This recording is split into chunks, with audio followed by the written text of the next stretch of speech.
Ça a été une rencontre avec mon oncle et ses amis. Mon oncle que je connaissais depuis que j'étais petite, mais que j'avais jamais vraiment essayé de comprendre ce qu'il avait vécu. Et quand il a ouvert un jour, il a ouvert une boutique de chasse en plein milieu de Beyrouth.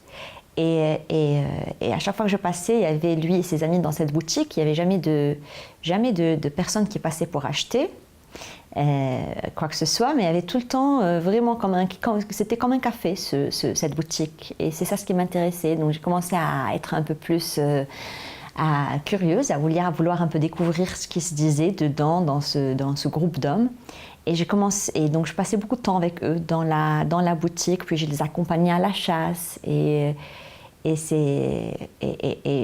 donc j'ai vécu pendant 3 ans avec déjà une génération beaucoup plus âgée que moi, et avec des gens qui, même s'ils font partie de ma famille et de mon entourage, mais qui sont très très différents quand même.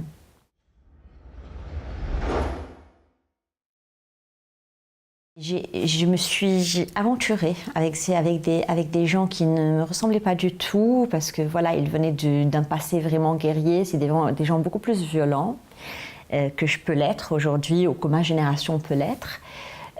Donc j'étais là à les accompagner dans des sorties à la chasse, dans des choses que j'aurais jamais pensé faire, à me lever super tôt le matin pour aller avec eux dans des randonnées de chasse, ou bien de tir aux pigeons vivants, des tournois de tir aux pigeons vivants. Et le grand challenge était d'être acceptée parmi ce groupe d'hommes. D'être acceptés premièrement, et puis qu'ils arrêtent de frimer devant moi, et qu'ils commencent donc à m'oublier aussi, à m'accepter et à m'oublier. Et c'était ça le grand challenge de ce film.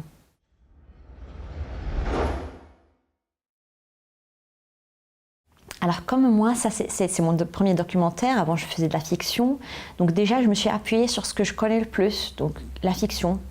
Et j'ai voulu traiter ce documentaire formellement, à la mise en scène, un peu comme une fiction, dans le sens, quand je dis un peu comme une fiction, dans le sens où je pensais vraiment le cadrage, ça tu le penses aussi dans un documentaire, mais c'était vraiment, ma caméra était fixe, je pensais la distance entre ma caméra et les personnages, je les laissais faire la mise en scène dans le plan aussi.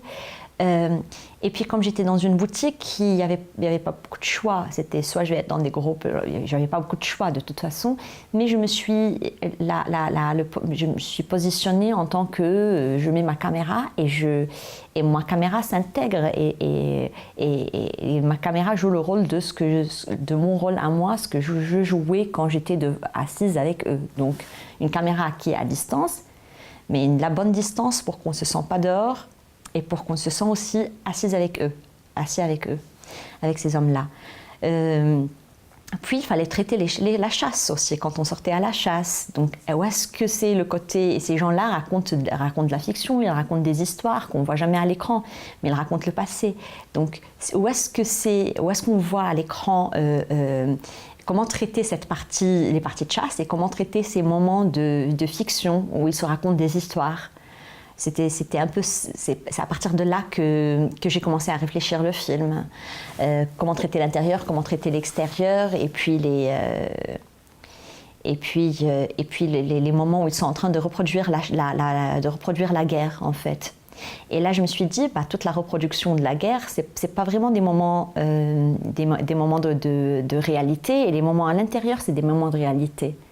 Et là, quand on sortait, c'était beaucoup plus poétique, alors qu'ils sont là à essayer de chasser, ils sont violents, ils peuvent être violents, mais on l'a traité d'une façon, c'est comme un peu très poétique, et avec des plans larges, on les laisse se déplacer dans le plan, et à l'intérieur, on était dans des plans plus, on était plus sur leur corps, et plus dans des plans un peu plus serrés, où on avait l'impression qu'ils étaient derrière les mitraillettes, en fait. Donc c'est ça. Et en plus, comment à l'image, faire en sorte qu'on aime ces gens-là. Et ça c'est pas facile, ça c'est pas gagné. Souvent quand on traite dans un sujet comme ça, où les personnages ont un passé guerrier quand même, et comment les aimer malgré tout ça. Donc il fallait aussi à l'image qu'on soit proche d'eux, quand ils parlent passionnément, qu'on puisse voir leur regard, qu'on puisse être vraiment proche. Et puis il y avait ma présence à la toute fin. Aussi, formellement, comment je peux être présente. À la fois, j'étais présente au son, mais comment être présente, comment m'introduire corporellement avec mon corps dans le plan. Et là, j'avais trouvé, c'était parti au début, c'était timidement parce que je voulais pas être à l'écran, mais petit à petit, j'ai trouvé une façon de m'introduire où je rentre tout le temps de dos, donc on me voit jamais de face, jamais on voit mon visage, et c'était pour moi une façon d'être plus discrète. Plus discrète à l'image, et puis je m'en foutais. Le corps raconte beaucoup, je pense, le dos raconte beaucoup, le corps raconte beaucoup. Donc pour moi, je m'en foutais. Je voulais pas que on s'en fout si le spectateur me voyait ou pas. C'était plus, voilà, je suis là, je rentre avec ces hommes. Je suis plus petite, plus voilà, et eux c'est vraiment des gros tontons, des gros ours. Et j'ai essayé d'être le plus discrète possible dans ma présence à l'écran.